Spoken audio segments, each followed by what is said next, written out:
Good morning, grade 4 students. This is our English lecture number 2 for week 21, semester 2. What are the objectives in this lecture? We are going to read and spell words with long O, use suffixes to find the meaning of a new word, read and comprehend an expository or informational text, recall the features of an expository text, find the author's purpose. Now you can refer to the reading writing workshop, Dollars and Cents, page 78 till 81, and your phonics practice book, unit 1, week 5, pages 26 till 30. Let's start. In this lecture, we have phonics and then vocabulary and then the lesson dollars and cents, and let's not forget that I miss you all. So in the phonics means the study of sounds. Okay, the word phonics is the study of letter sounds. So we're talking here about the sound of the letter, or when I have a team of letters, they make only also one sound. What do I mean? For example, here I have O and W together, they make one sound. O and A, they make one sound. What sound am I talking about? I'm talking about the long O sound. It has different spelling patterns. It can stand alone, as in the word cold, or it needs another partner with it, like the letter W, so it becomes low, or it needs final E or magic E at the end, as in note, O and A together, as in boat, O and E together, as in toe. This is the list of words that you can find also in your practice books. You have to study these words, learn the meanings, and practice writing them by heart. The first word is the word bolt, mole, roasting, flow, lower, quote, quote, load, shadow.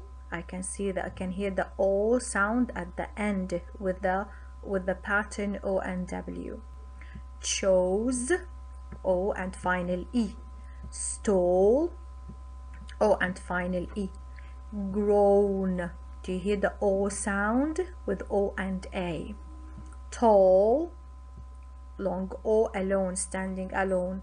Stove, O. Mows, blown, O and W in the middle of the word. Mold, O, letter O standing alone. Stone, woe, O and E at the end. Saw, O and E, final E, and the last word is the word goal, goal with a long O. Now we are going to learn the meaning of these words. The first one is the word bolt, not all of them, some of them.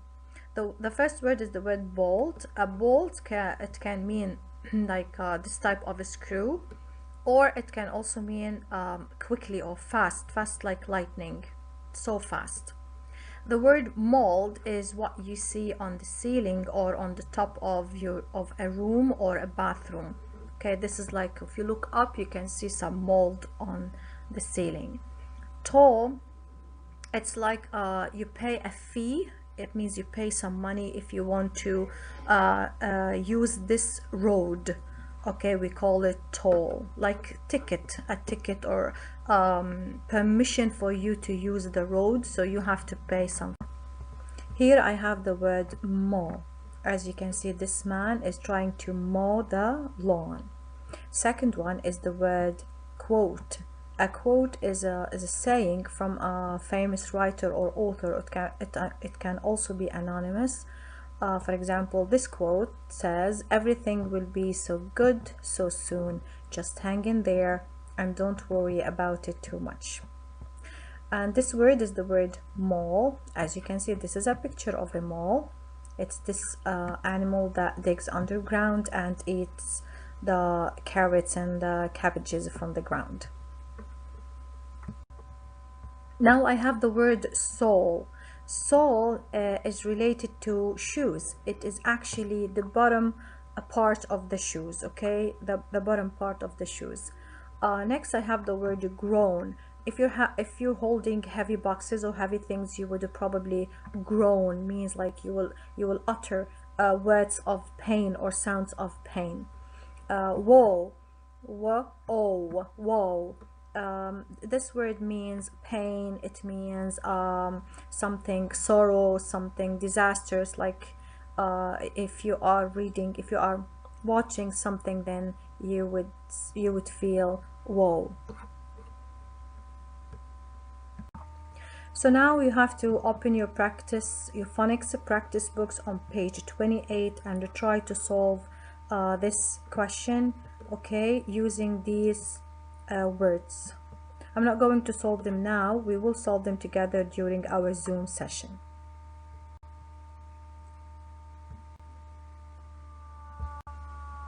Now we will move on to the vocabulary part.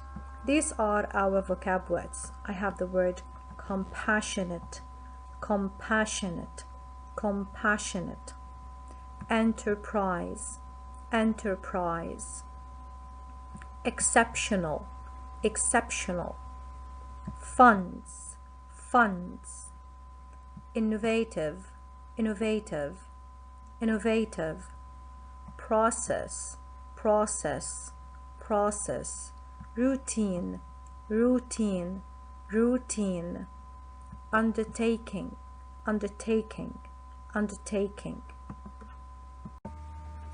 Let's start with the first word. The first word is compassionate. To be compassionate is to be sympathetic.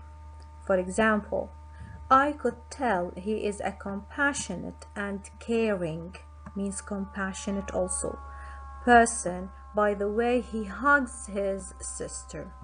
So this is the word compassionate, and this is how I use it in a sentence. Now, this is a question for you. I hope you prepare answers for these questions. What is an antonym for compassionate? Antonym means the opposite meaning, okay? The opposite meaning for the word compassionate. This is the word enterprise. An enterprise is something difficult or important that a person plans or tries to do. So it's something difficult or important that a person plans or even tries to do. For example, starting a whitewater rafting business was an exciting new enterprise for Tom.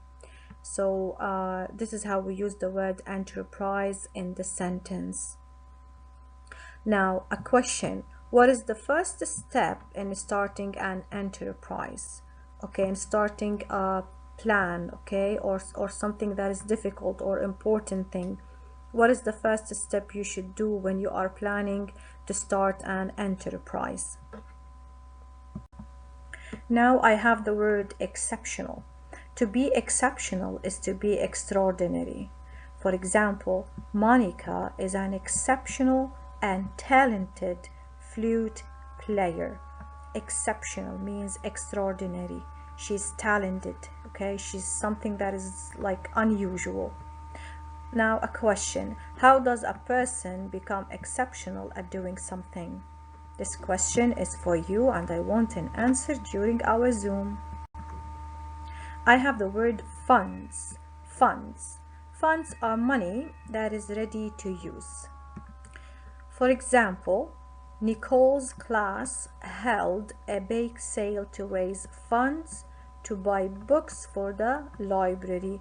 So they made a sale, a bake sale, so they can collect money because they wanted to buy books for the library.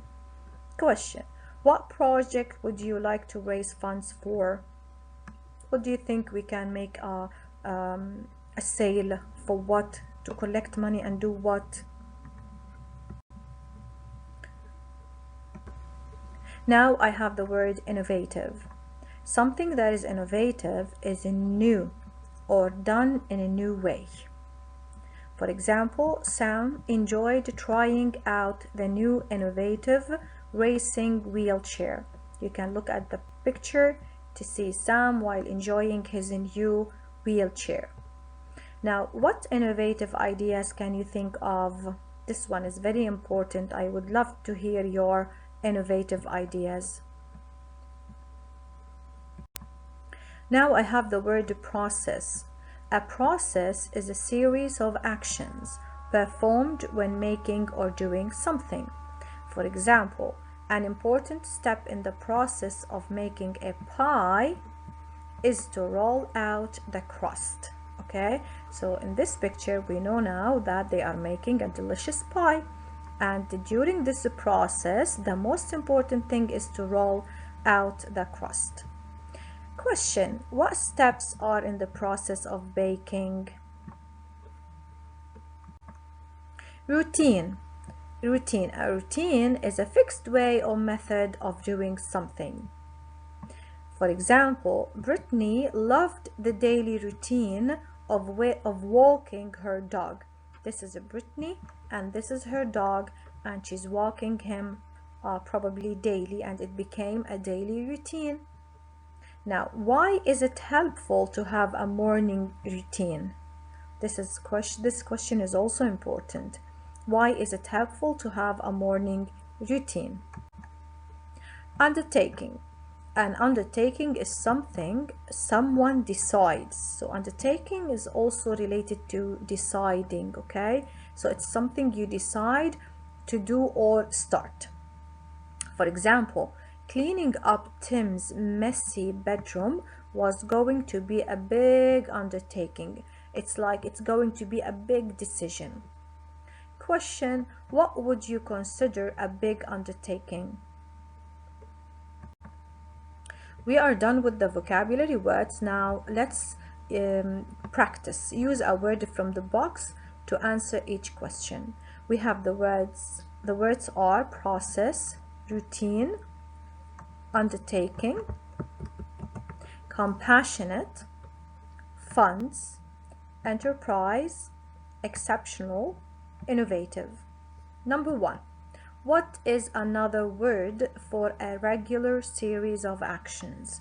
Regular series of actions. It is the word routine. Routine means regular. Number 2. What is a sum of money set aside for something? Money set aside for something. Which word here means money? It is the word funds. Number 3. What word might describe something that is out of the ordinary? Something that is unusual, out of the ordinary. It is the word exceptional. Number 4. What is another word for something someone decides to do or start? Deciding, as I told you, is the word undertaking. Number 5. What word might describe someone who cares about other people? Someone who shows sympathy. It is the word compassionate. Number 6. What is another word for a difficult project? Something that is difficult you're planning to start. It is the word enterprise. Number 7. What word might describe the steps you take to perform a task? Steps. Something about steps. It means this is a process. Yes. Number 8. What word might describe someone who's likely to introduce new ideas?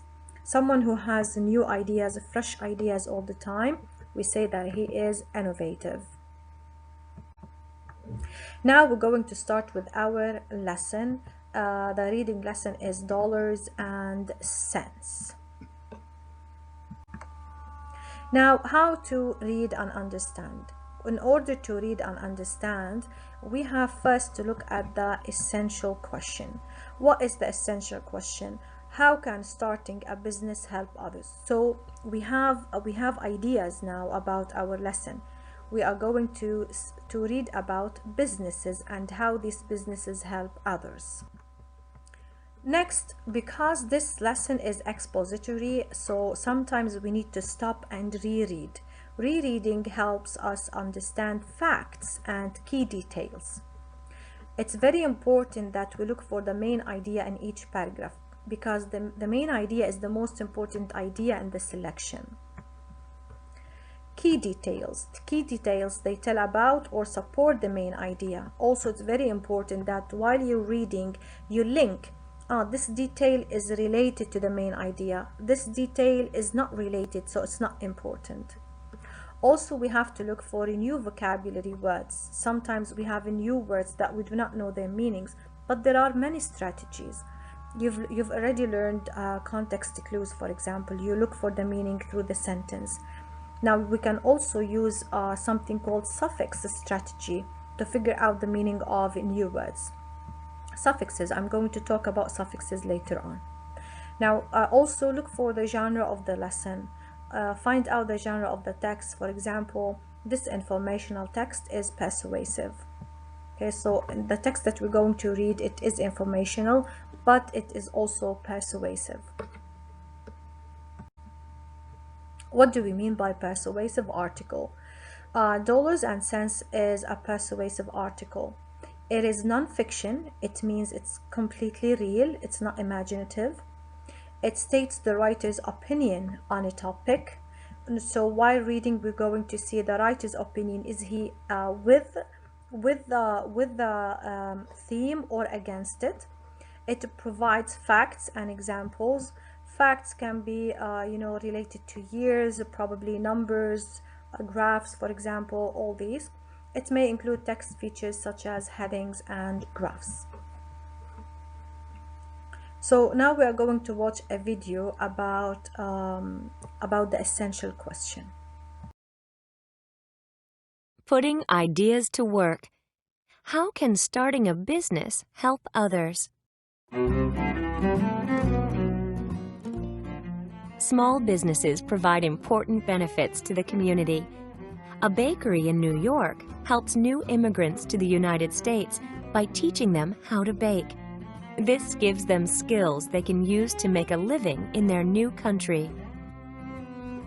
Small businesses offer personal and caring service. They know that they must have good quality products and services so they can earn the trust of their customers. These businesses also provide jobs for people who may not want to work for a large company. Small businesses care about their communities and can sponsor sports teams, charity events, and more. Workers at these businesses feel like part of a team and can contribute to the success of the business.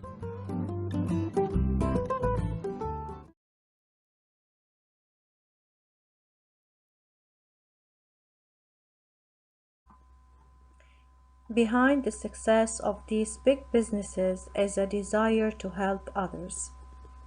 Good business is not always about the bottom line. The bottom line is making money. A compassionate company knows that making money is not the only way to measure success. Many large businesses in the United States and all over the world are finding unusual ways to help people in need. Hearts and souls. After starting and running 4 businesses, Blake Mycoskie wanted a break from his usual routine. In 2006, he traveled to Argentina in South America, and while he was there, he learned to sail and dance. He also visited poor villages where very few of the children had shoes. Mycoskie decided he had to do something. So far we read about a businessman called Blake Mycoskie. He ran 4 businesses, so apparently he's a rich person. He has a big company, and he wanted to take a break from his usual routine, so he traveled to Argentina, where he visited poor villages, and he saw many children with no, or few of them have shoes or had shoes. So Mycoskie decided that he had to do something. Let's find out what did he decide to do. I'm going to start a shoe company, and for every pair I sell, I'm going to give 1 pair to a kid in need. So he's going to give the kids in need, he's going to give them shoes. For this new undertaking, it means for this new decision, Mycoskie started the business using his own money. He named it Tom's Shoes for Tomorrow. The slip-on shoes are modeled on shoes that are traditionally worn by Argentine workers. Mikoski immediately set up his innovative one-for-one program. Tom's gives away one pair of shoes for every pair that is purchased. Purchased means bought. Bought is the past of buy. Later that year, Mikoski returned to Argentina and gave away 10,000 pair of shoes. By 2011, Tom's had donated means give for free, over 1 million pairs. Okay, now back to our vocabulary strategy about suffixes. Now, suffix is a part of a word that usually comes at the end of a word, okay? We call it a suffix. For example, here I have the word traditionally, and now L and Y. This is the suffix attached to the word traditional.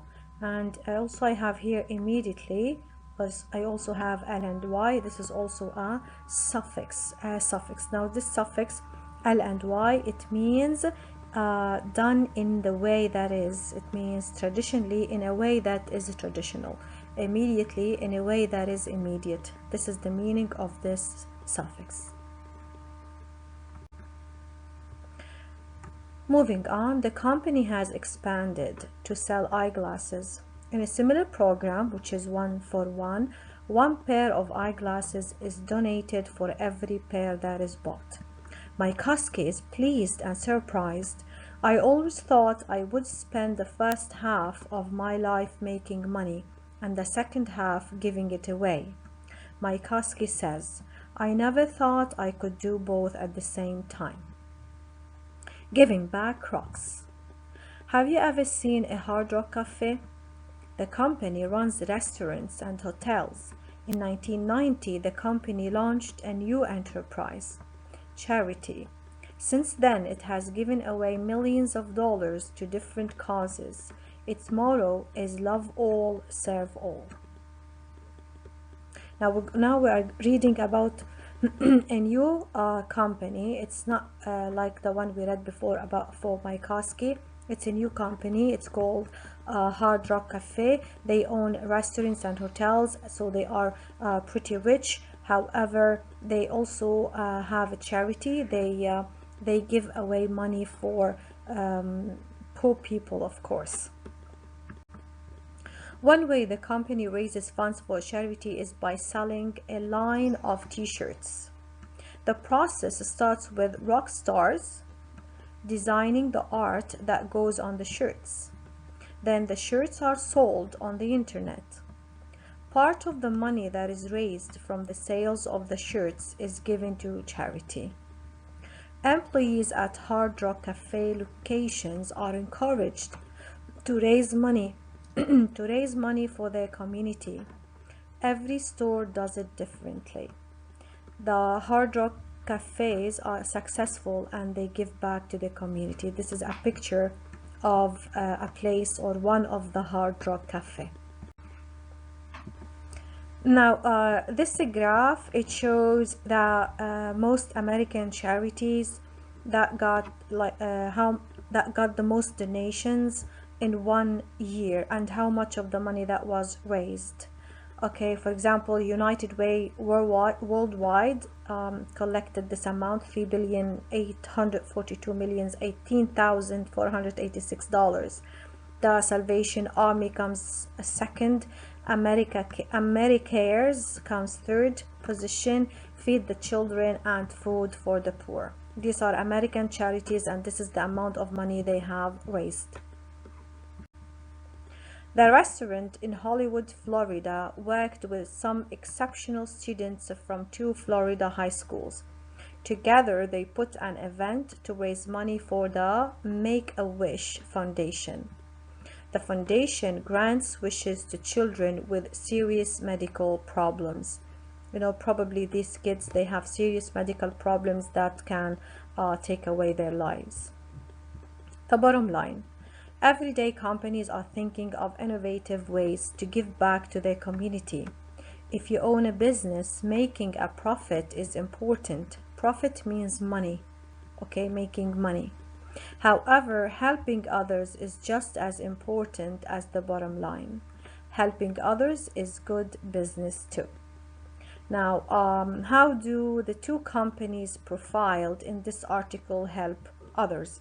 They are talking about the cafe, the Hard Rock Cafe, and about Mikoski's company.